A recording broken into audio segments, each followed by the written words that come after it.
All praises to Yahweh Bahashem, Yahushai Bahashem, Harakah, Kwadash, giving double honors to all the elders and the apostles of Great Millstone, and salutes to all 144,000 elect out there. Alright, coming back at you with a lesson. This lesson gonna be just checking out some on Mail Online news.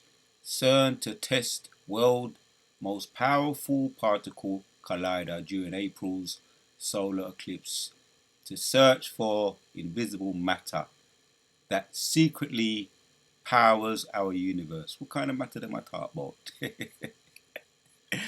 Oh dear, boy. Yeah, so one of the elders was going into this and I just wanted to just check it out for myself. You're not hearing nothing about this on mainstream, so you just got to do your own little research. This was the date. Where's the date, man? Oh, it's the 30th of March 2024. So it's kind of fresh, but there's not much on it. I just done a little bit of research here when I just says CERN Hadron Collider fires up during solar eclipse. I just tap that in.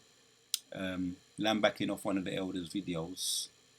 You know, the CERN restarts world most powerful particle collider LHC on April 8th. This is when the that solar eclipse is going to be coming in. From what I've been hearing, a lot of them, a whole heap of them smile hat people with the big noses have left town. Words out that a lot of them have left town, so they're expecting something. And you know, when I say the smile hat people with the big noses, you know who I'm talking about. What are they expecting to happen?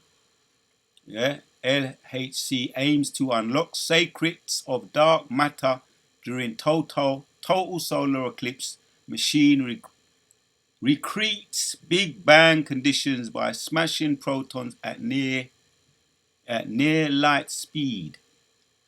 So these E's are always up to something. The scripture says they don't sleep, man. They don't sleep unless they call someone to stumble. And they're always up to mischief. Malachi 2. Coveting fields. They're always up to always doing something. You know, they don't sleep, and in the morning they put it into practice. So let's read a little bit about this. We're going to read all of it. Then we're going to hit some precepts. The world's largest and most powerful particle accelerator is set. Smashes protons together on April 8th to search for invisible particles secretly powering our universe. Because I was checking out, there's a chariot that we always see, brothers. We talk about the chariots, but now there's a new one on the block. A new chariot's on the block. When I pop out my house, the first thing I see, used to see the one bell color one that just glimmers and just like really like flickers like brightly, not like any normal star. It stands as still as a star, but it flickers brighter than any kind of star. So I believe it's a chariot. Now you got another one on the scene now, two. One straight ahead of me and another one to my far right. Two very similar looking chariots, which are in the spirit are angels. So you better be careful, E. Be careful, man. Right? Secretly powering. So they're talking about for invisible particles secretly powering our universe. Theories have suggested there are 17 different particle groups, and the European Organization for Nuclear Research, better known as CERN, confirmed the existence of one using its largest hadron collider. So they've been doing their thing, man. He's been doing his thing, going around the world creating mischief. These so-called scientists or physicists, right? And do all kinds of research. You know the scriptures say about them in Proverbs. I think it's Proverbs 14. They don't sleep unless they call someone to stumble. The ways up to mischief. And Malachi 2. Now the term has restarted. The team has restarted the LHC with hopes of unveiling more mysteries of the universe spectacular dark matter, as we looked at here. This is what the information that they give you. The secrets of the dark matter. Dark matter. Sometimes brothers go into talking about that. So I've got one hitter. This kind of gives us an idea, because when you reflect back on what happened in Egypt, there's it was so dark. The curses was upon the E's. It fell upon the Egyptians then. I'll say the Egyptians of those days. The Egyptians of those days, when the 10 plagues started to hit them, and one of them was darkness. Darkness, complete darkness. The dark matter, they couldn't see even before they in front of them. Their hands, their noses. And the Most High, what did he do?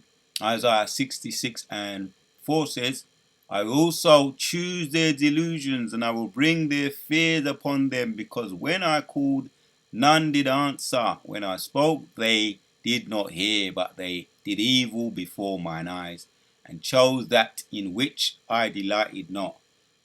Just reflecting and homing in on how the ease, right? Because it's talking about rebellious of our own people. But now we can make a point of this. We can make a point out of this, that how the Most High is going to choose their fears, choose their delusions. Back reflecting on what happened when the 10 plagues fell upon the Egyptians, and it didn't come nigh. It didn't come nigh Yashua, the so-called the so-called black people, the Hebrews back then. And the point was to show that there was a difference between Israel and the slave masters of those days, the Egyptians. The Most High did it to show that there was a difference between the two. Nothing touched, no plagues, none of the plagues touched the Hebrews, but they all came down heavy, right, upon the east. The river turned into blood, river of Suez turned into blood. The frogs, the plagues that plagued them, the hails, the Gadite flies. It was a real plague, and the ultimate one was how he dealt Pharaoh's son a blow. He dealt him a blow. He deleted Pharaoh's son. That was the last straw that broke the camel's back. And if you saw the movie, The 10 Commandments, when Ewan Brenner, he lost it. He lost the plot, and then he tried to pursue the Hebrews. He lost the plot, and he tried to pursue the Hebrews. He threw his toys out the pram and everything else, and he ended up losing this host of armies, the Egyptian army, into the Gulf River of Suez. They all drowned because he lost the plot when his firstborn son was dealt a blow. He lost his mind, and that was the beginning and the end for him. So that's going to happen again. The 10 plagues are going to pursue them, right? Because when you reflect on what's happening now with them, the curses, Deuteronomy 30:7 is falling down upon them, right? That's why you see all these a lot of them, the Goyim, losing the plot, shuffling around, begging for money. The crisis, the fentanyl crisis, the opioid crisis. It has begun. Jacob's trouble has definitely begun. So when they start this up, right, they may get exactly what they don't want, what they're asking for. And what they're asking for, trust me, you don't want that, to see the Most High's power go and switch up. And there's an example. We're going to hit this one here, right? When you go into Daniel chapters 5, goes into it. We're not going to read all of it. The whole of the chapter is good, but we're just going to make the point. Belshazzar's feast, Daniel 5. It says in 1, says, Belshazzar the king made a great feast to 1,000 of his lords, and drank wine before 1,000. There was in peace and security, right? There was in peace and security having the feast. Belshazzar, it goes on to read, Belshazzar, while he tasted the wine, commanded to bring the gold and silver vessels which his father Nebuchadnezzar had taken out of the temple, which was in Jerusalem, right? Our gold, silver vessels, our cutlery, gold and silver, had taken out of the temple which was in Jerusalem, that the king and his princes, his wives and his concubines may drink therein. Then they brought the golden vessels that were taken out of the temple of the house of Yahweh, which was at Jerusalem, and the king and his princes, his wives and his concubines drank them. All right. So as they was getting, you could imagine, these rich people, real wealthy, rich kings, snobs, having everything their way. They know that would have had that sense of entitlement. So this, what they was doing, they spoiled Jerusalem, our temple, and took them all for themselves. Right, entertaining his wives, his concubines. It says they drank wine and praised the gods of gold, their own gods, and of the silver, of brass, of iron, of wood, and of stone. That's like what you call making mockery of the Most High. It's like sticking your fingers, mocking the Most High. So let's get to the point, right? Sticking their fingers up to the Most High with Yahshua Allah's so-called black people, what the people call black people today, which were the children of Israel, Yahshua Allah, right? Making mockery. They spoiled us, they spoiled the temple, and they started to drink and have a feast with our cutlery, gold and silver. So what happened? Let's get to it, right? This is what happened. When you get down to something was happening while they was having a feast in their full sense of security. It says, this is a man in the kingdom in whom is the spirit of the holy God. Right, let me get to the point now. Then was King Belshazzar greatly troubled. Where is it?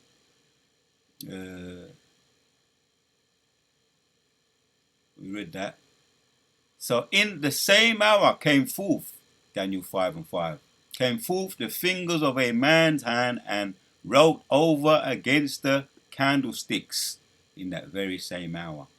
While they was praising their false gods of gold and silver, and the rich Belshazzar, the rich man, self-entitled man, was entertaining all his wives, flossing, as they say today, flossing, entertaining his wives. Look what I got here. Look what I can do. Right? So they probably was saying, this is the man right there. So, but in that same hour came full fingers of a man's hand and wrote over against the candlesticks upon the plaster of the wall of the king's palace, and the king saw the part of the hand that wrote. Right? He saw that hand. Then the king's countenance was changed, and his thoughts troubled him, so that the joints of his loins were loosened, and his knees smote one against another. Right, this is what you do. This is what you don't do. You don't mock. You don't mock your whole Bashim, your whole shy. Because he's always watching his eyes, his angels. Right, the angels saw it. He went and reported back. He said, no, what does he think he's doing? Send this upon him, right? The finger came forth of a man's hand and wrote over against the candlesticks and upon the plaster of the wall and the king's palace. And the king saw that the part of the hand that wrote. He saw a part of the hand. That's why he started. His body. It says it. Then the king's countenance was changed, and his thoughts troubled him, so that the joints of his loins were loosened. His knees smote one against another. Yeah. Just to make the point that when, be careful what you ask for, making mockeries of the Most High. When they saw those apparitions, we looked at it in Isaiah 66, I'm also going to send their fears upon them, the apparitions. What happened in Egypt, we had a glimpse of it. Was it at the beginning of this year? Around about, could have been around about December, I'm not quite sure. Around about that time, the holiday time, when they saw apparitions and they saw these, what they say, look like 10-foot tall creatures, giant creatures climbing up walls, going through some kind of shopping centers, the malls over there. The Americans call them the malls, the shopping centers. People were running, people were trying to film them, and then the holy police came and said, "There's nothing to worry about here." There was like they was trying to cover something up, but helicopters came, police came, they saw something. You couldn't quite make heads or tails, but people, when they said they saw it, they said they saw it, and they was. This is what happened. The same. Yeah, the joints of their loins were loosened and their knees smote one against another, because some people are going to faint out of fear. Again, a lot of people are going to be faint out of fear, right? That's what happened then, back in those days, in the times of the Egyptians. And the scriptures talk prophecy again. There's going to be many people fainting out of fear when they see the power of Yahweh Shai. You get an idea when you hear about people, certain places over there in America, Texas, where there's a hurricane, where it's a hurricane area, and people describe that the noise, the thunders, when the hurricane came through, they say it was like the apocalypse, wondering if they was going to survive. So that gives you an idea, that loud lightning and thunder. We ain't seen nothing yet, right? So reading on, this gives you an idea. This is why I'm getting into this. The king cried out loud in the what happened? The joints of his loins were loosened and his knees smote one against another. That's that fear. Mosai bringing his fears upon him, their delusions upon him. And he knows, the Most High hands are never cut short. He knows how to make you fear. If you've got a phobia for whatever it may be, spiders, whatever it may be, the Most High, if you're wicked and you're not of the Most High's, right, you're a bastardized child, he can bring that against you. Your fears, whatever you fear, whether it be a spider, whether it be some kind of critter, whether it be some giant creatures that look like creatures from outer space, so-called aliens, which they're just left-hand side angels, which are the Most High's demons. Most High can do that. He can bring your fears upon you. People describe that incident, what happened in the mall or in the shopping center over there in America, and you can see the fear when they was running for their lives.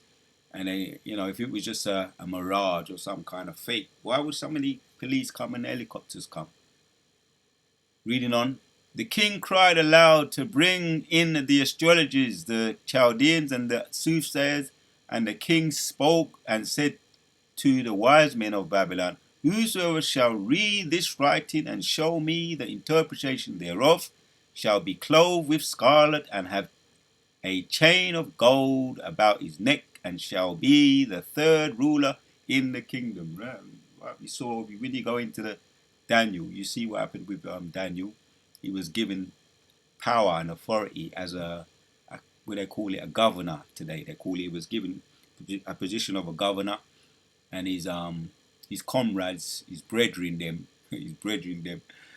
Shadrach, Meshach, and Abednego, Ananiah, Nazariah, and Mishael, was given authority also, like instructors, something to that effect, some form of governor under the governor, but a whole heap of authority. We can actually get into some of that. That's in Daniel. Goes into that in Daniel's chapters 1, 2.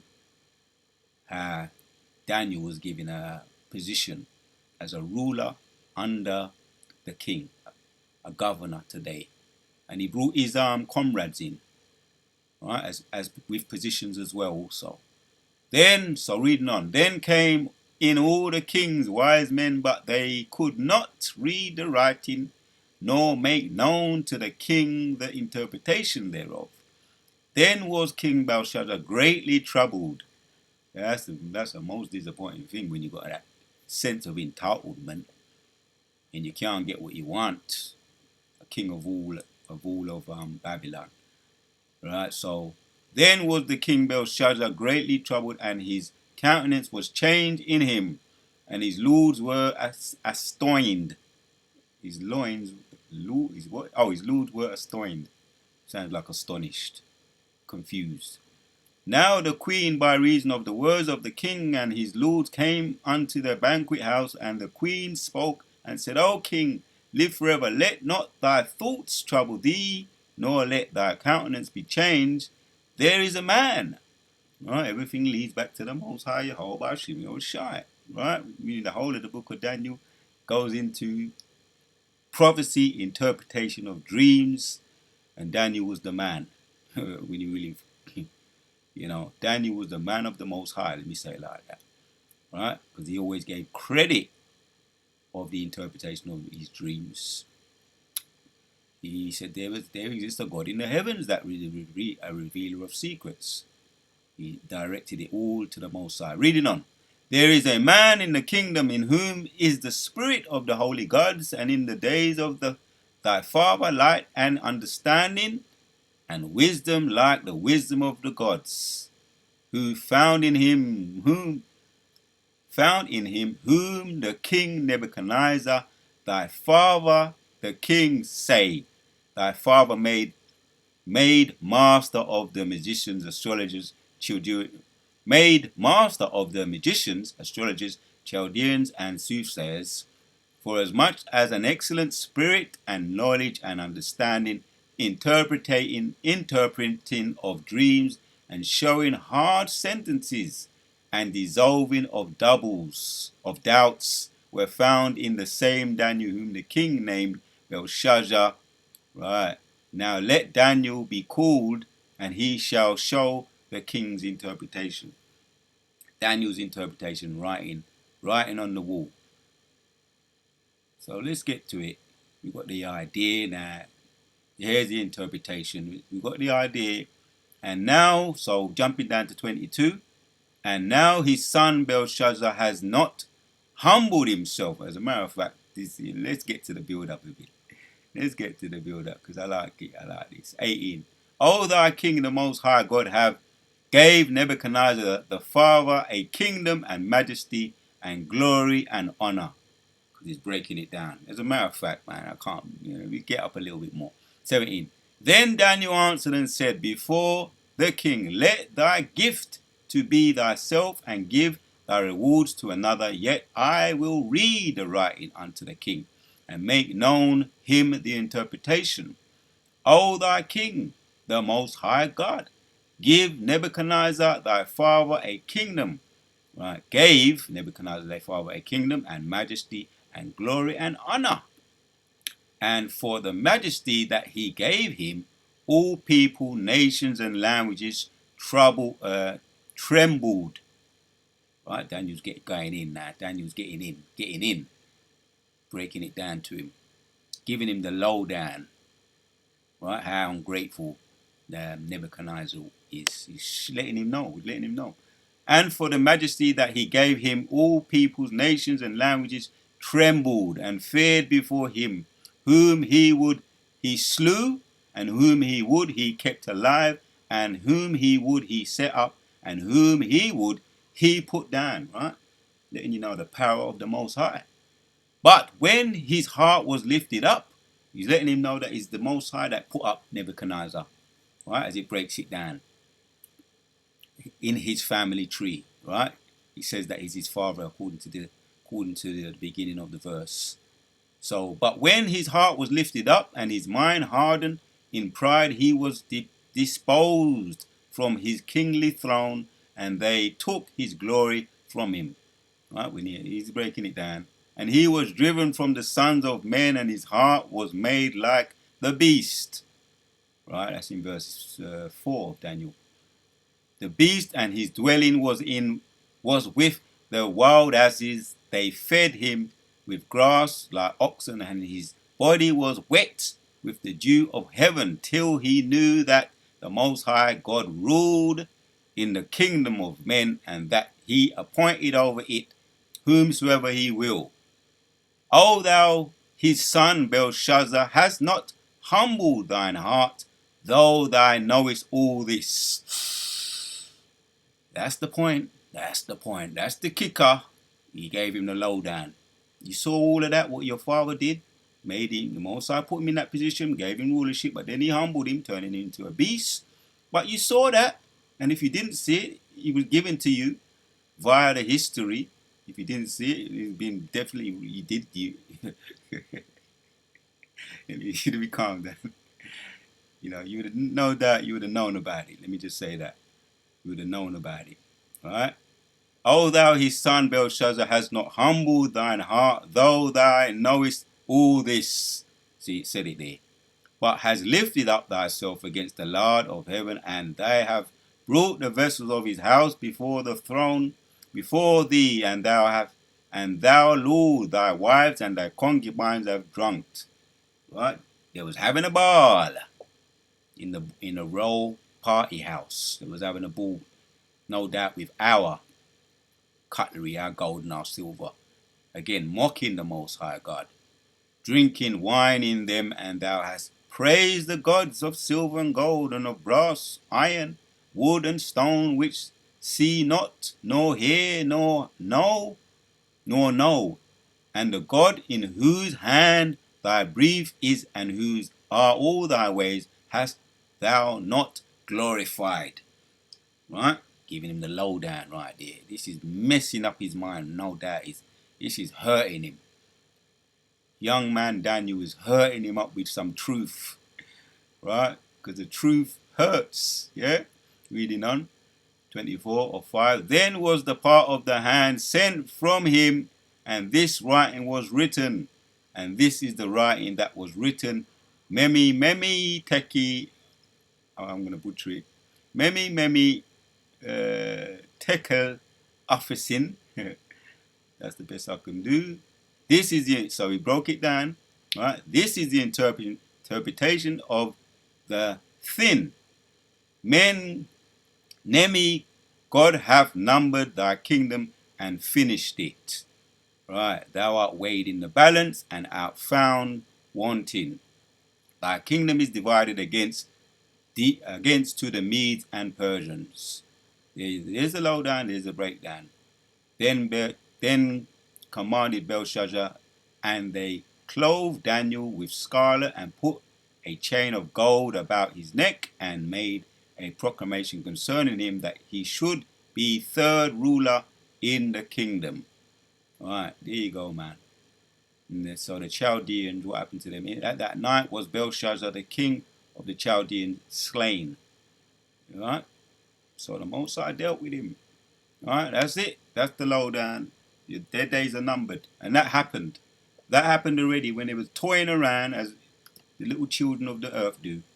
Toying around with something they don't get, the CERN, right? Messing with the sacred dark matter. This happened already. The message came through not too long ago now, recently. The message came through, right, that their days are numbered. It came through with this thing here that they're toying around with, CERN, right? So this is something they're playing with. It's like little children playing with fire, something that they don't understand. The message already came through, but no, they want to still play around with something that they don't understand. This thing here, we already looked at it. CERN to test world's most powerful particle accelerator during April's solar eclipse to search for invisible matter that secretly powers our universe. Right? And it's the same principle here. Something's going to come through that they ain't going to like. It could be a hand on the wall, but whatever it is, because it's already happened, whatever going to come through, be careful what you ask for. Be careful what you ask for. So, let me end with this one. Isaiah 66 and 4, once again. I also will choose their delusions, and I will bring their fears upon them, because when I called, none did answer. That's the point. Most are going to choose their delusions, and there's so much history to back up how the Most High has brought down kingdoms. Right? We made mention of Egypt, and we saw the example with Nebuchadnezzar, Belshazzar, the son of Nebuchadnezzar, and what happened with Daniel. How he broke it down to them. He broke it down to them, and the truth hurts. So the word of putting the spirit on me to get into some of this. Just wanted to check it out for myself. You know, in this news article here, the Mail Online. Real talk, real talk. Be careful what you ask for, E. So shalom to the sincere Akim. We on to the next.